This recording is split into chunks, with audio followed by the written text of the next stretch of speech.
commentaries, and almost everyone starts with the same phrase, which is something like, "This book is baffling." So we enter into a book that is not easily entered into, and yet every commentary, having said it's baffling, presses on to try and open that up. And that is partly the dynamic of the author of Ecclesiastes himself. The world is baffling. My intellect does not comprehend it, and yet I continue to search and seek within this world for inspiration, for understanding, for wisdom. So I'm going to give you, as close as we can, the sort of background things that we always look for, things like date and authorship and cultural context, literary style and language use. They are not all supported by strong scholarship. And I think I need to pause to tell you my relationship to scholarship. Welcome, Martha. I not only rely on scholarship and seek out the most contemporary scholarship that I can find, I also enjoy it. And I'm grateful for the great thinking of others. And yet I did not choose an academic life, or I was not chosen for an academic life. I chose a much more practical approach, a life that's informed by intellectual effort, but not directed to those kind of intellectual conundrums that people in academia sometimes love to get involved in. That's not me. I was rather decided for, or called into the church rather than the academy. In a way, my choice is very similar to the choice of the author of Ecclesiastes, for I too decided to be a teacher to the assembled. And the word Ecclesiastes comes from ecclesia, the first name for the church, and it means the one who brings together, the ecclesia, the assembler. If that might be a translation. And so I too have decided to do my intellectual work in benefit of the ecclesia, of the assembled people. So that's kind of where I stand, and I'm not too far from this author in many ways. So there, in terms of date, when was this written? There are no internal verifiable indications of the date of Ecclesiastes. In other words, there's no king mentioned. There is Solomon mentioned, we'll get to that. There is no major battle mentioned. There is no anything about how trade or anything like that was going on. The best assumption places the book in the post-exilic world of Palestine and Jerusalem, meaning after the exile, after the return from the exile, and perhaps even after the monarchy had essentially collapsed. The author creates a persona of a royal king, perhaps modeled on Solomon, but the language of the book does not compare favorably to the snatches of language that we have from Solomon. So again, though we have some collections of Solomon's wisdom, there's no matching. It's not parallel to the language used here. The best language date is based upon the language, and that puts it almost at the conclusion of the Old Testament Hebrew scriptures.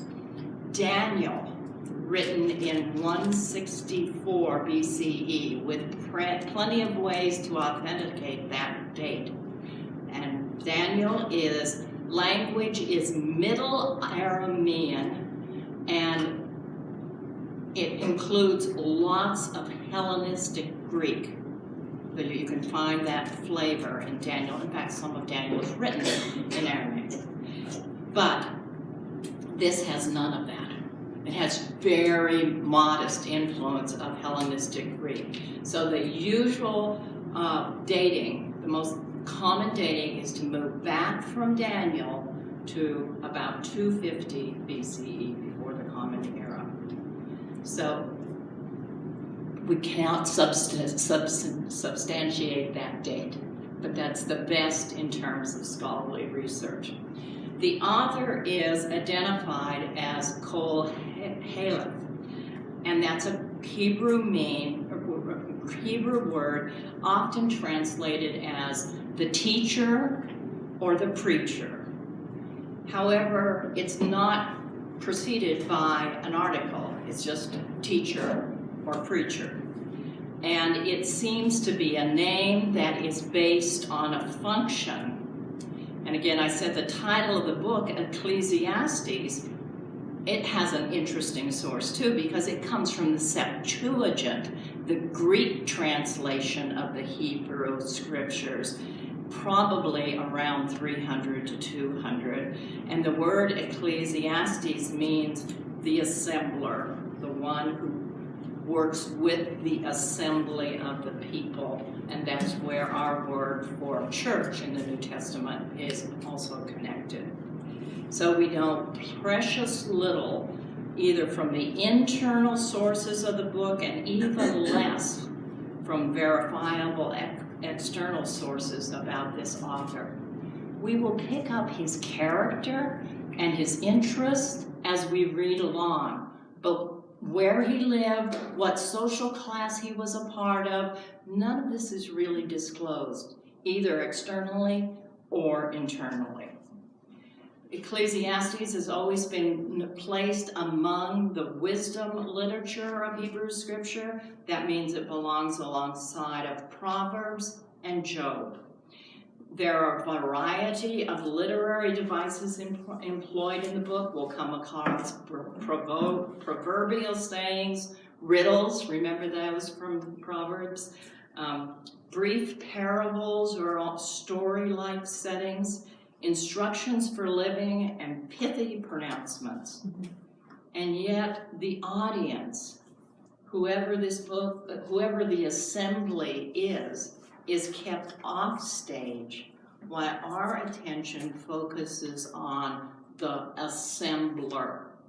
So you might think of this book in a way as a view into the mind and the heart and the values of a teacher. And we'll see that there's a variation in his pedagogical approach, that sometimes he's very kind to his pupils, and sometimes he seems to be just poking at them and poking holes in their assumptions as well. One commentator suggested that Ecclesiastes is something like a spiritual autobiographical treatise.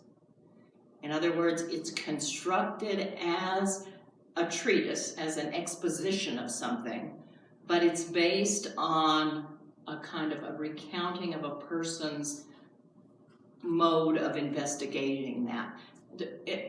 Have any of you at times worked a period of time journaling? Did any of you do that? It's something that I do a lot.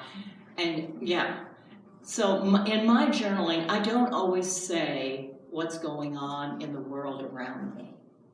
Sometimes I'm dealing with an issue, and I'll write about that for a while. But frequently, it's more just, this circumstance makes me think about this and this and this, and it could be a personal, or it could be an event in the world. That's kind of like the material that we're reading here, except that it's been put together intentionally. Here's another disappointment. As to structure, there is no plot. There's hardly a beginning, middle, and ending. In fact, one of the new commentaries that I got, Roland Murphy's, takes 10 pages to list every contemporary scholar's approach to how this book is structured, and he comes up with 20 different ways to break apart Ecclesiastes. So that tells you something. Baffling, I think is what it tells you. One commentator said, "This is not a book based on structure. It is rather a collection of reflections gently passed together to reveal a determined intellectual investigation of life and faith and truth and falsehood." There's one major theme for Ecclesiastes: vanity. All is vanity.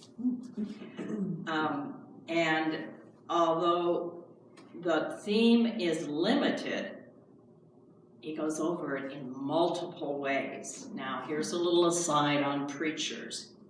It's often jokingly said that preachers really only have one sermon. It just gets packaged differently from week to week. And indeed, most of us do have our key issues and concerns. And that's what distinguishes our ministries from one another. And that's why we need a breadth of ministry to see the whole of what ministry can be. But in this case, we have a person who intellectually wants to know what there is that is more than vanity. So in order to do that, there are 5 key words that come up over and over. And we'll begin to become attuned to these. And all of these are used at least 30, and the first one is used 80 times in the book. And the first word is kol, K-O-L, which means all. It has a higher usage here than in any other of the wisdom writings. It's used in 41% of the verses in Ecclesiastes.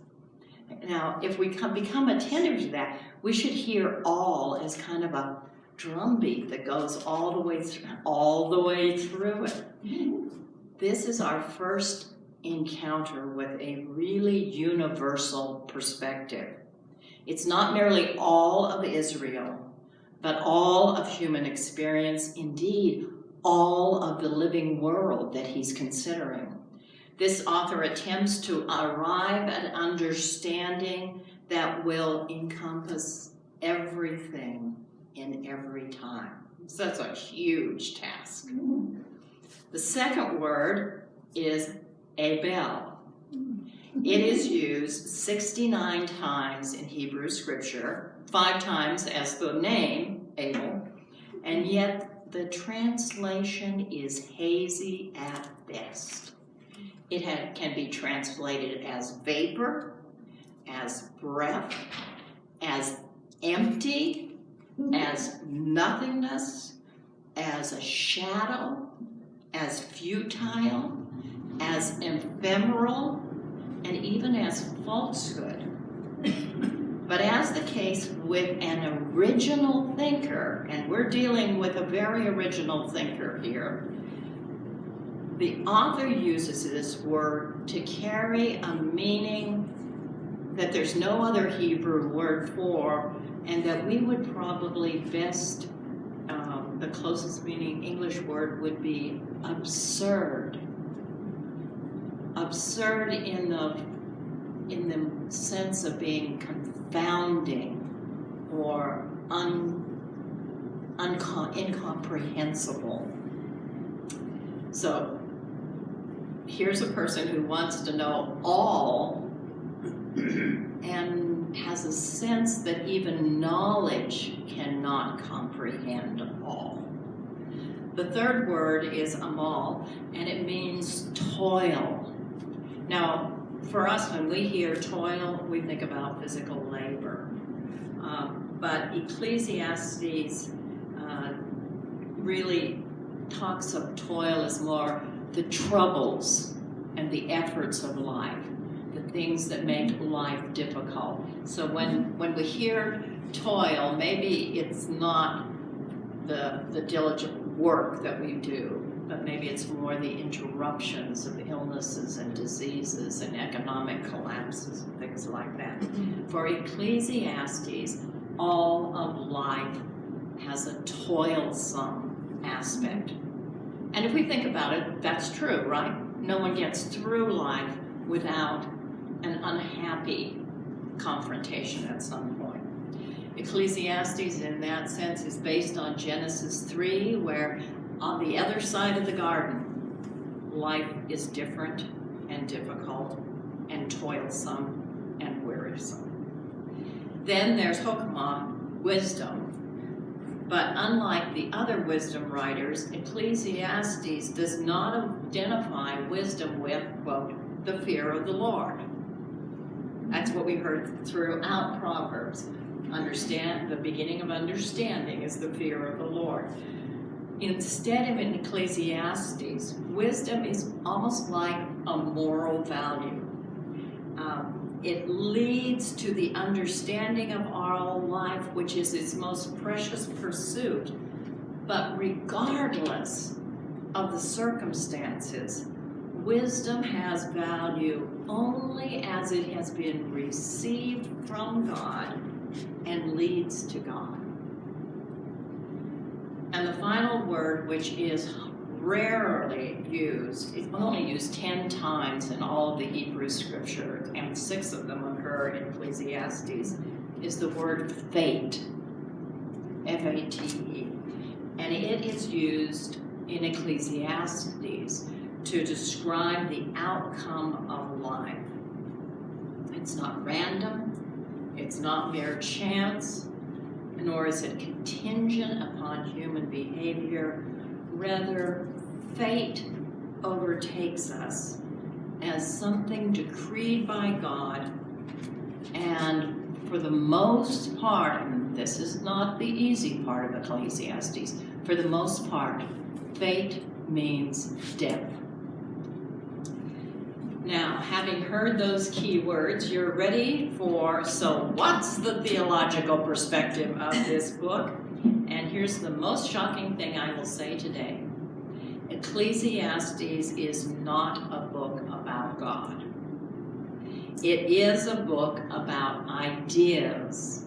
Ideas about human survival in a world which has pain, which includes foolish behavior, which though there are pleasures, all that pales before death, and in which wisdom is unable to comprehend the meaning of life. Such a world is absurd, all right? And yet, regardless, the teacher arrives with sober yet caring countenance, ready to help the pupils deal in such a world.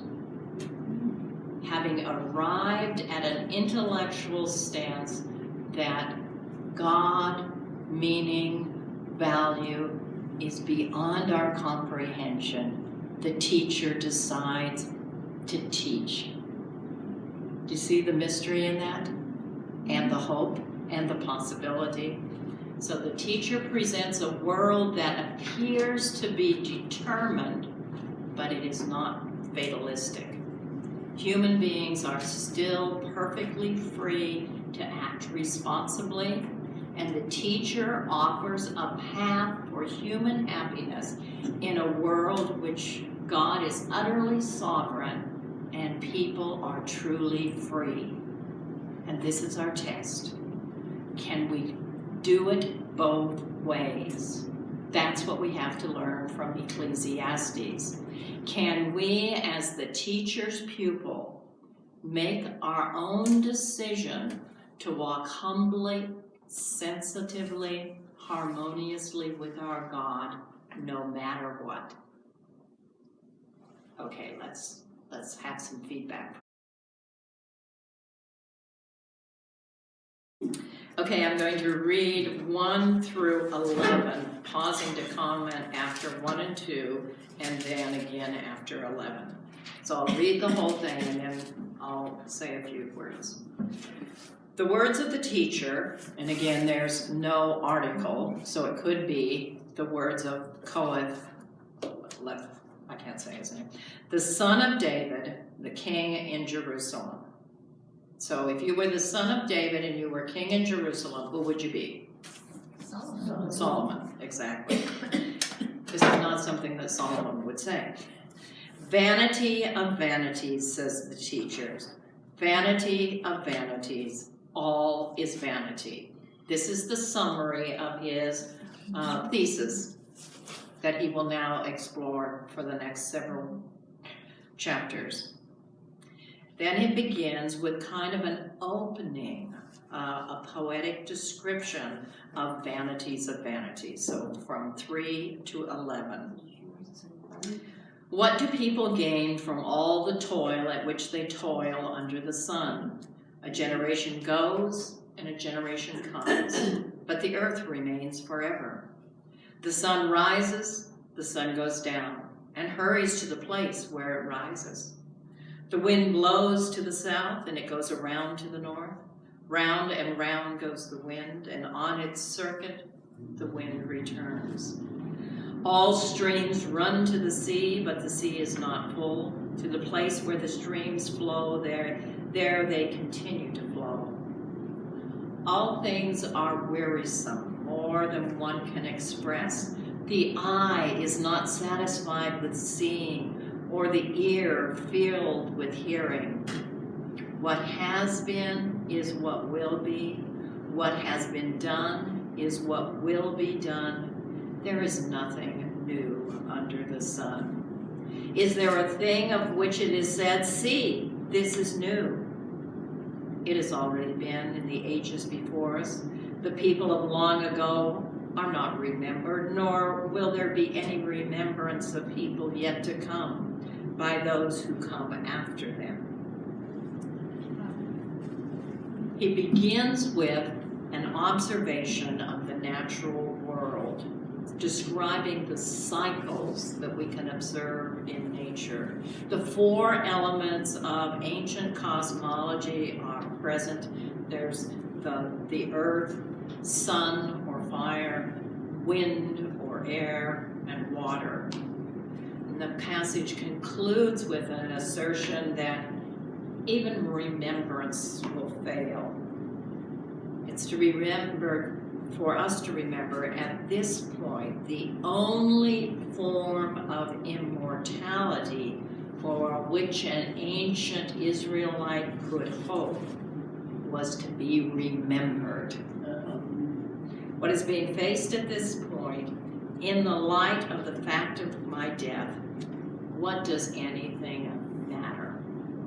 So the poem is actually challenging 3 pious teachings. First, that good work will profit the individual. And even in Proverbs it says, in 14:23, in all toil there is profit. Not so for Ecclesiastes. Toil itself is a nothingness, an absurd waste of time. The second thing that's challenged is a notion that there can be anything new. And he simply says, there's nothing new under the sun.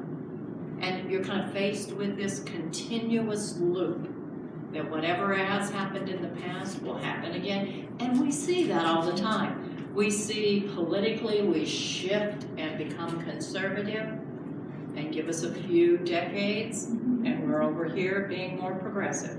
And give us another few decades and we're back to being more conservative. So though we've seen that in churches, a pastor who has a strong sense of pastoral care leaves a congregation and they offer the position to a scholar.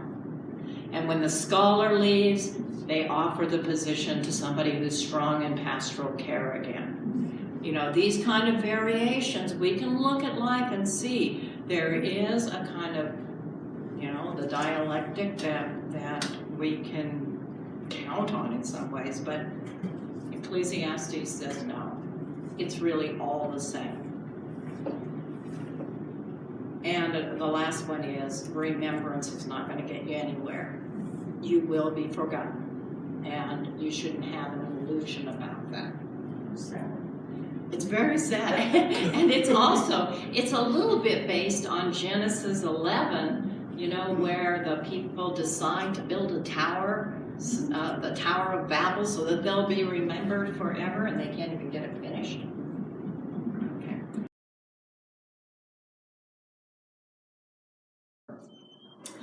I'm going to move to chapter 2.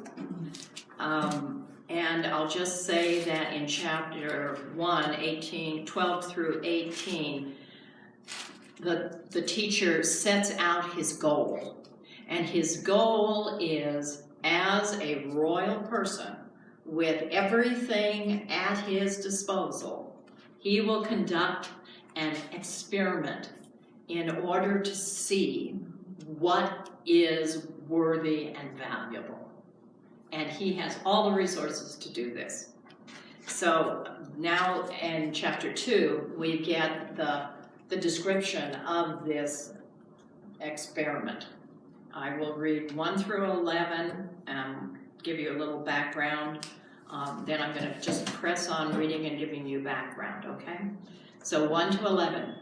I said to myself, come now, I will make a test of pleasure.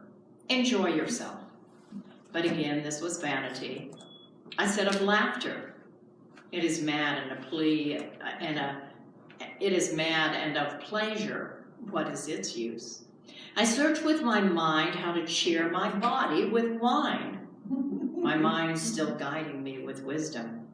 And how to lay hold on folly until I might see what good for mortals to do under heaven during the few days of their life.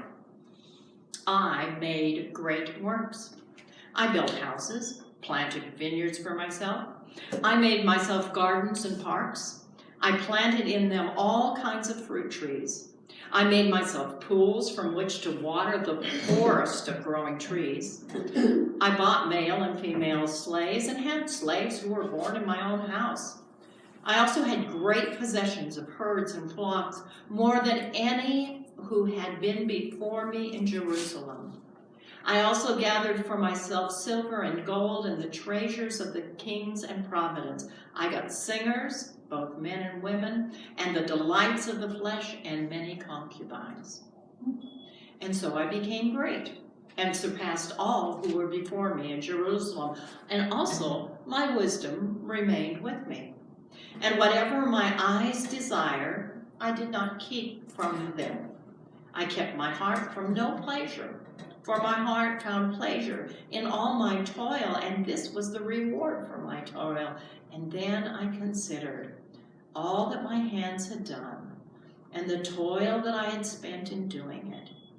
And again, all was vanity, and a chasing after the wind, and there was nothing to be gained under the sun. So as he begins his search, the emphasis is on all the things that I do. I acquire, I plan, I construct, I create this wonderful world, and in the end, it still feels like nothing in my hands. It's a vanity, a chasing after the wind, and why? Why is it like this? He's pushing us to see that under this depressing reality is another reality, and it's not spoken yet, but the mature believer will be able to catch it even in the negative. And that is that the capacity to enjoy life comes from God. It's imprinted on your heart and on your soul, and it cannot be erased. However, to enjoy the gifts of God, one must decide to receive them from God's own hand. It can't be just I. The joy and the flavor of life, to be rightly acknowledged, is both our accepting it as God's gift and the action of God's grace towards us. I'm going to push on because our time is limited. So let's look at 12 through 23, which is his commentary on the intellectual pursuit of wisdom. So I turn to consider wisdom and madness and folly. For what can the one do who comes after the king? Only what has been done before. And then I saw that wisdom excels folly as light excels darkness. I'll pause. There's a beauty to intellectual discernment that is like the difference between light and dark. So, you know, the statement that the unexamined life is not worth living is something of this that's being stated here. But let's continue on. The wise have eyes in their head, but the fool walks in darkness. That's a proverb, probably quoted from someplace else. Yet I perceive that the same fate befalls all of them. Then I said to myself, what happens to the fool will happen to me also. Why then have I been so very wise? I said to myself, this is also a vanity, for there is no enduring remembrance of the wise or the fool, seeing that in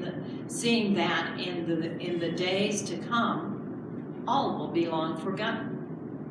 How can the wise die just like fools? So I hated life, because what is done under the sun was grievous to me, for all is vanity and a chasing after the wind. I hated all my toil in which I had toiled under the sun, seeing that I must leave it to those who come after me, and who knows whether they will be wise or foolish. I'm stopping here. He has set this up as if it is Solomon writing. If you remember the history of Israel, Solomon had 4 sons, and they could not allow one son to be the supreme son. And so the kingdom was cut into 4. And 2 of the provinces immediately were taken over by foreign powers, leaving 2 provinces. The 3rd failed, not immediately, but eventually. And Rehoboam, the one king's son who reigned for the first, was not a good king. So if he's telling this as a story, as if Solomon is doing these deeds and undertaking this investigation, then what happens is the people hearing it have the visual recollection of Solomon's worthless sons.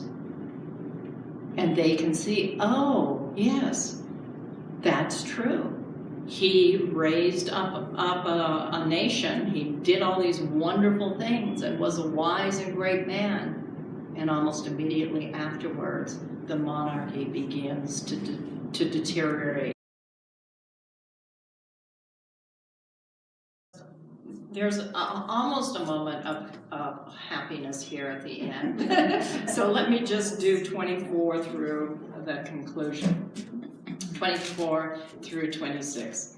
There is nothing better for mortals than to eat and drink and find enjoyment in their toil. This also I saw is from the hand of God. And apart from God, who can eat and who can have enjoyment? For to the one who pleases him, God gives wisdom and knowledge and joy, but to the sinner, and actually that word could also be translated fool, to the sinner/fool, he gives the work of gathering and heaping, only to give to one who pleases God. This is also a vanity and a chasing after the wind. We do sense a development from the beginning of the book to the end. At the beginning, we seem to have the energy focused on the entire cosmology, the world as can be imagined at its breadth. At the end, and perhaps a young person's intellectual engagement and challenge. At the end, we have people similar to most of us, at the end of their life, looking back and saying, you know, it really was those small moments of pleasure that I take satisfaction in now. So this is not eat, drink, and be merry, as you may think. This is understand the pleasure and the actual intimacy with God that is in the simple aspects of life. It's not necessary to gather and do and build wonderful monuments to yourself, because your pleasure and your joy might be just that aroma of bread baking and breaking open that loaf. And then he says, and of course this is vanity too. So he cannot get beyond. He's not going to let us get beyond any kind of thing that would be simple or a quick answer. He's going to make us struggle for every answer. So there you have it, an introduction and the first 2 chapters. We're going to do chapter 3 and 4. You will notice at 4:9 it changes dramatically, so we're stopping at 4:8. Okay, chapter 3 and then 4 through 8. Thank you. Thank you.